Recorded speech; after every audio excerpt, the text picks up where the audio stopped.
It's so exciting to be here today with TCS's Director of Business Development, Vinita Bhatia. Vinita, welcome. Thanks, Kareem. It's so good to be here. Thanks for having me. Of course. So first tell us, what does Director of Business Development mean? It's a bit of a nebulous term, right? So my role at TCS is specifically around managing our partnerships with companies, travel agencies like yourself that have clientele that might be interested in taking our trips. So I work with all those partners on a very individualized level to see how we can communicate what TCS does and get them interested in traveling with us. Great. So perfect segue into the next question. For those that are new to TCS, so what exactly is TCS? Sure. So TCS World Travel, not a household name, so I'm assuming most people have not heard of us, but we've actually been around for about 25 years, and we specialize in private jet expeditions around the world. So in any given year, minus this year because of COVID, we operate around 20 to 25 itineraries on customized aircraft. So, we operate for the Four Seasons private jet, we operate our own, but we specialize in connecting people to some of those really hard to get to esoteric destinations that they have a lot of curiosity about, but they may not want to travel there on their own or they feel uncomfortable. We take them there, connecting those destinations on our customized aircraft with all first class seats. Great, great. So we're certainly following travel trends, and all of our listeners and clients are. So is it true that there's a boom with private jet travel now? So how are things? Is everyone wanting to travel privately these days? We're hearing a lot of that. And I think when you talk about private jets in general, so like your small chartered planes or jet cards, or there's certainly a lot of interest. We work with a private jet company, and they have said that despite the environment, they're seeing so much interest, and a lot of their sales are growing considerably because of that fear. For us on our expeditions, which is kind of a private jet trip, but you're traveling with other people, we're seeing a lot of interest. I mean, we don't have any trips to operate right now, just given the limitations in travel. But generally speaking, people recognize that the idea of traveling with a small group, traveling into private air terminals, FBOs, not having to deal with the general public as much, there's a lot of appeal in that. And we also travel with a physician. So there's a lot of interest in traveling in that way coming out of this. Mm-hmm. And is it more affordable now? So now that there's this great demand and volume developing. So. Yeah, I wouldn't say it's more affordable. I think, obviously our trips are not for everyone given the price point. I mean, they're certainly not inexpensive. But I think what people are finding is that they may travel less frequently, but they want to spend more when they travel. And people are willing to pay for that service, for the guarantees around safety and security and their wellness. And so that's certainly something that we're hearing more of. And, again, while our price points are not small by any means or low, when you think about the cost of flying to 8 different destinations on one itinerary, traveling first class air, staying in luxury hotels, touring, meals, etc., that really adds up. And so what a lot of our guests say to us is that there's a lot of value in traveling on our jet expeditions because, again, it's certainly not for everyone, but the fact that we make it so easy. So beyond the luxury and the comfort, just having someone carry your luggage, having that expedition staff taking care of you every step of the way. We have a physician on every trip. It's those more qualitative benefits, not having layovers or security lines, that really make the price feel very high value for the cost. Mm-hmm. So what are maybe some misconceptions that people may have about private jet travel, about TCS, what that all means, who does it? Yeah. I think in general, there's a lack of awareness for what a private jet expedition is. But in terms of some of the common misperceptions for those who've heard of it, one is that you're sightseeing with a large group. And that's not the case when you travel with us. I mean, people don't want to travel with a large group, understandably so. You're never with 50 people traveling around the Taj Mahal. You're really on the ground with a small group of maybe 8 people. If you want a private tour, we can arrange that as well. You've got a locally vetted guide. So it's a very personalized experience. You're not going through a museum with someone holding a sign or anything like that.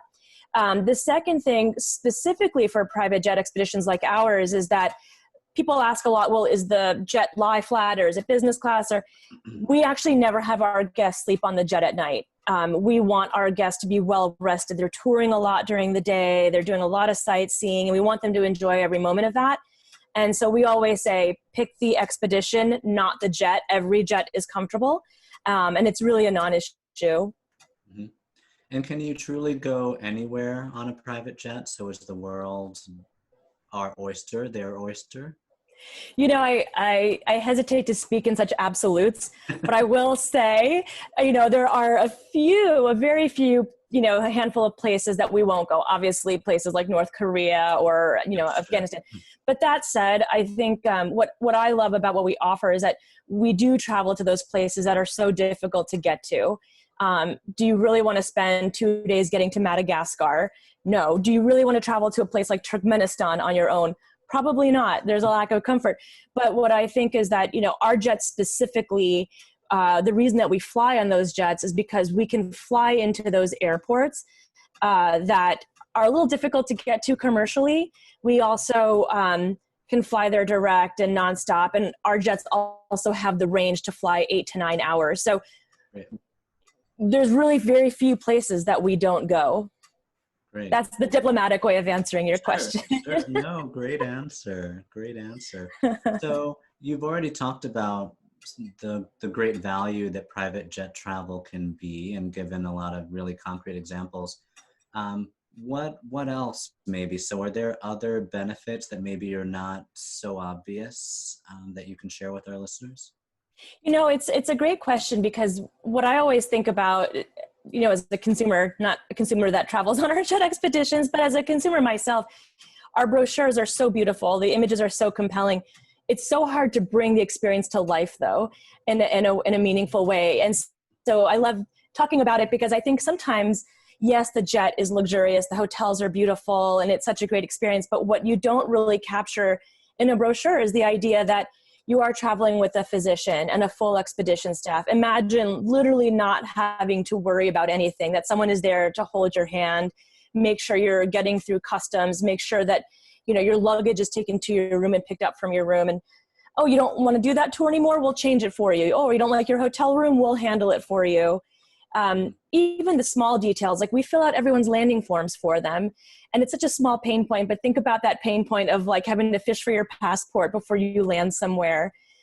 We give everyone local currency, and it's funny because it's such a small amount. It might be 10 to 20 US dollars in every destination, but imagine not having to worry about exchanging money for 8 different countries before you leave for a trip. So I think for me, while I love the luxurious nature of the trip and how easy it is and how safe and secure I feel, I think sometimes it's those little details. One of my favorite examples, I think I give this example often, is a lovely couple that I traveled with 2 years ago. And on the first leg of the trip, they asked for Reese's peanut butter cups because they just loved them.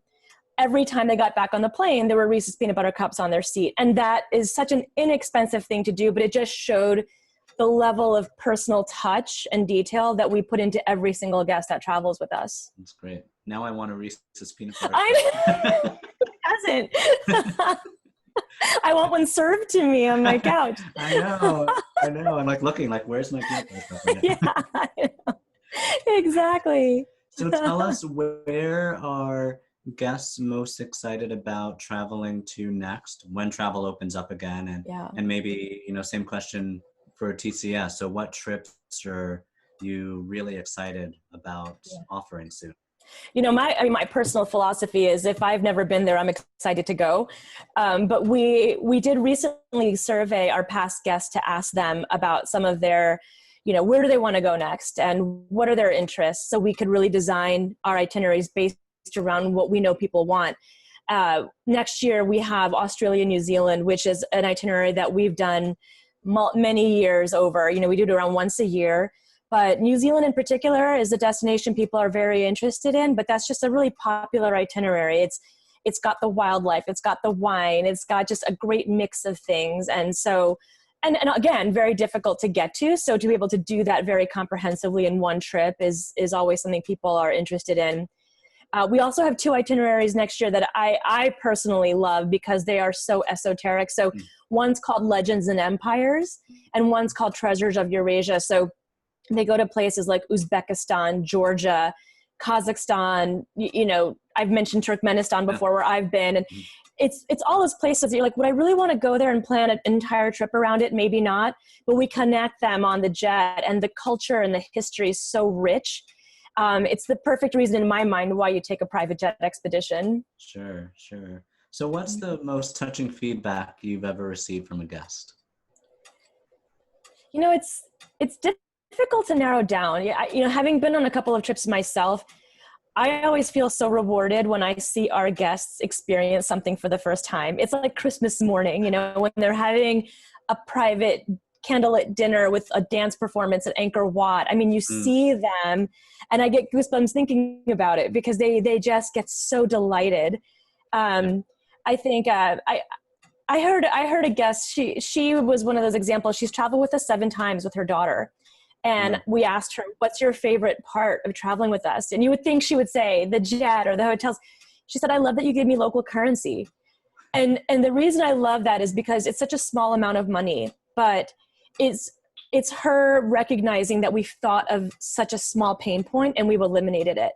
Mhm. I also met a guest once who said that when she was in Tibet, she was having major health issues, potentially life-threatening because of the altitude, Mm, and that the physician that was on the trip really saved her life. And to hear someone say something like that is really powerful. So, it's seeing them experience it. It's having them say how they feel like it's so valuable for the money. It's mhm, having them recognize the detail and thought that we put into it. It mhm. all really makes us feel excited about what we do. Great, great.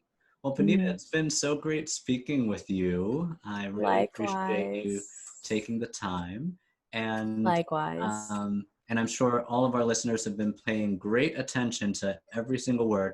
But if there were one thing you'd want them to remember from our conversation, what would it be? I always say to people that it's getting a better understanding of who we are and what we do is the first step. And hopefully this helps a little bit, this conversation. But if you are taking luxury cruises often, if you're flying first class often, if you have this curiosity, consider this as an option. Consider traveling on a jet expedition.